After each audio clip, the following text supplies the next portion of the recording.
Hello everyone, welcome to my channel maths vibes. आज हम discuss करेंगे CSI यूनिट दिसंबर 2023 ग्रुप थ्योरी पार्ट सी का क्वेश्चन है। क्वेश्चन आईडी है 704084।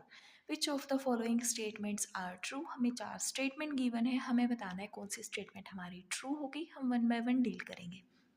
सबसे पहले फर्स्ट ऑप्शन में बोला गया कि late G1 and G2 be finite groups such that the order of G1 and order of G2 are co-prime, then any homomorphism from G1 to G2 is trivial. G1 और G2 कोई दो हमारे finite groups हैं जिनके जो orders हैं वो हमारे प्राइम हैं। देन हमें बताना है कि G1 से G2 के बीच में अगर कोई होमोमॉर्फिज्म एग्जिस्ट की तो वो सिर्फ ट्रिवियल होगी। हम कंसीडर कर लेते हैं कि कोई f फंक्शन है हमारा G1 से G2 पे, वो हमारी नॉन ट्रिवियल है। सो f ऑफ x हम a कंसीडर कर लेते हैं। सो हमें ये पता है कि जो ऑर्डर ऑफ a है वो हमारा ऑर्डर ऑफ G2 को डिवाइड करेगा एंड x एलिमेंट a पे मैप है तो ऑर्डर ऑफ a हमारा ऑर्डर ऑफ x को भी डिवाइड करेगा। x एलिमेंट है G1 का तो ऑर्डर ऑफ x डिवाइड करेगा ऑर्डर ऑफ G2 को। ऑर्डर ऑफ a डिवाइड कर रहा है ऑर्डर ऑफ x को, ऑर्डर ऑफ x डिवाइड कर रहा है ऑर्डर ऑफ G1 को। इससे क्या इम्प्लाई हुआ, ऑर्डर ऑफ a डिवाइड करेगा ऑर्डर ऑफ G1 को। ऑर्डर ऑफ a हमारा ऑर्डर ऑफ G2 को भी डिवाइड कर रहा है, ऑर्डर ऑफ a हमारा ऑर्डर ऑफ G1 को भी डिवाइड कर रहा है। मतलब जो ऑर्डर ऑफ a है वो हमारा GCD of order of G1 and order of G2 इसको भी डिवाइड करेगा। बट ये बोला गया कि जो ऑर्डर ऑफ G1 है और ऑर्डर ऑफ G2 है वो हमारे को प्राइम है, तो GCD कितना आएगा, 1 आएगा।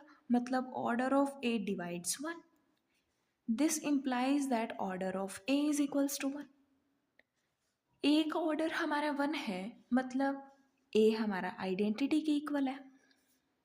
This implies that f of x क्या आ गया, आइडेंटिटी, ट्रिवियल मैप। अगर हमने कंसिडर की f हमारी होमोमॉर्फिज्म है जो x एलिमेंट को A पे मैप कर रही है, देन जब हमने सॉल्व किया तो a हमारा आइडेंटिटी के इक्वल आ गया, मतलब ट्रिवियल मैप ही पॉसिबल है। सो फर्स्ट जो स्टेटमेंट हमारी करेक्ट हो गई। सेकंड स्टेटमेंट, g हमारा कोई फाइनाइट ग्रुप है और f हमारा फंक्शन है g से g पे, b अ ग्रुप होमोमॉर्फिज्म है सच that f fixes more than half elements of g के हाफ से ज़्यादा एलिमेंट को फिक्स कर देती है, मतलब सेल्फ मैप कर देती है। Then f of x is equals to x for all x belongs to G. मतलब देन जो f होगा वो हमारा आइडेंटिटी मैप ही होगी। हम सॉल्व करने के लिए सबसे पहले हम एक x सेट कंसीडर करते हैं, x belongs to g such that f of x is equals to x। x set हमने कंसीडर किया, उन एलिमेंट्स को कलेक्ट किया जो हमारे सेल्फ मैप है, और ये बोला गया कि जो f फंक्शन है वो हाफ से ज़्यादा एलिमेंट को सेल्फ मैप कर रहा है, तो x की कार्डिनलिटी कितनी होगी, ऑर्डर ऑफ g/2। ठीक है, लेट हमने कंसिडर कर लिया कि f हमारा आइडेंटिटी फंक्शन नहीं है। f जब आइडेंटिटी फंक्शन नहीं है तो एक element y belongs to g exist कर रहा होगा जो सेल्फ मैप नहीं होगा। f ऑफ y हमारा y पे मैप नहीं होगा। Similarly f of y inverse है वो भी तो y इनवर्स पे मैप नहीं हो रहा होगा। देन हमने क्या किया, y इनवर्स x एक न्यू सेट बनाया जिसमें एलिमेंट कैसे होंगे, y इनवर्स x टाइप के, जहाँ पर x हमारा g में बिलोंग कर रहा है और fx x के बराबर है। हमने x के हर एलिमेंट को y इनवर्स से मल्टीप्लाई की तो cardinality of y inverse x क्या होगी, सेम ही तो होगी, greater than equals to order of g/2। जितनी x की कार्डिनलिटी थी उतनी ही तो हमारी y इनवर्स x सेट की कार्डिनलिटी होगी। मतलब हमारे पास दो ऐसे सेट एग्जिस्ट किए जिनकी दोनों की ही कार्डिनलिटी ऑर्डर ऑफ g/2 से ग्रेटर है। इसका मतलब दोनों ही सेट में कुछ ऐसे एलिमेंट एग्जिस्ट कर रहे होंगे जो हमारे कॉमन होंगे। हमने कंसीडर कर लिया कि z कोई ऐसे एलिमेंट हैं जो हमारे x में भी हैं और y इनवर्स x में भी है। तो जो z है वो हमारा x में भी है और जो z है वो हमारा y इनवर्स x में भी है। जब z एलिमेंट x में है तो f ऑफ z हमारा z के इक्वल होगा। सेकेंड, जब z हमारा y इनवर्स x में है मतलब z हमारा कोई y इनवर्स h टाइप से एलिमेंट होगा, जहाँ पर जो h है वो हमारा x में बिलोंग कर रहा होगा। सो z की वैल्यू हम ये वाली यहाँ पर पुट कर देते हैं, f of y inverse h is equals to y inverse h। So homomorphism है f of y inverse f of h is equals to y inverse h। h हमारा कहाँ है, x में, x में सारे एलिमेंट सेल्फ मैप है, so f of y inverse into h is equals to y inverse h।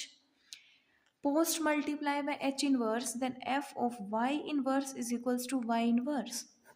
मतलब हमें एक y इनवर्स ऐसा एलिमेंट मिल गया जो सेल्फ मैप था, बट हम कंसीडर करके चले कि y इनवर्स हमारा मैप नहीं हो रहा, तो कॉन्ट्राडिक्शन आ गई। इससे क्या इम्प्लाई हुआ कि जो f है वो हमारा आइडेंटिटी फंक्शन है, मतलब कि जो f x है वो x होगा for all x belongs to g। Second statement हमारी ट्रू हो गई, सेकेंड स्टेटमेंट हमारी करेक्ट। थर्ड में बोला गया let g be a finite group having exactly 3 subgroups then g is of order p square for some p। इससे पहले हम फोर्थ स्टेटमेंट देख लेते हैं। फोर्थ स्टेटमेंट में बोला गया कि any finite abelian group g has at least d of cardinality of g subgroups in g where d of m denotes the number of positive divisors of m।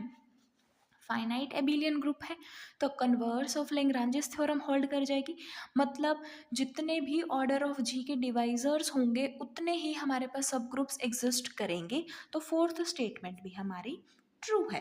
Third में हमें proof करना है अगर किसी भी फाइनाइट ग्रुप के पास exactly 3 सब groups हैं तो जी का ऑर्डर हमारा पी स्क्वायर ही होगा फॉर सम प्राइम पी। सबसे पहले हमने कंसीडर किया थर्ड ऑप्शन के लिए, इफ अगर ऑर्डर ऑफ जी हमारा 1 है तो ओनली वन सब ग्रुप होगा, ओनली वन सब ग्रुप।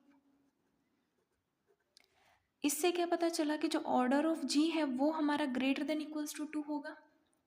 हमने इसको n कंसीडर कर लिया, जब n हमारा ग्रेटर देन इक्वल्स टू 2 है तो n को हम प्राइम फैक्टराइजेशन कर सकते हैं, p1 raise to the power n1, p2 raise to the power n1, pk raise to the power nk।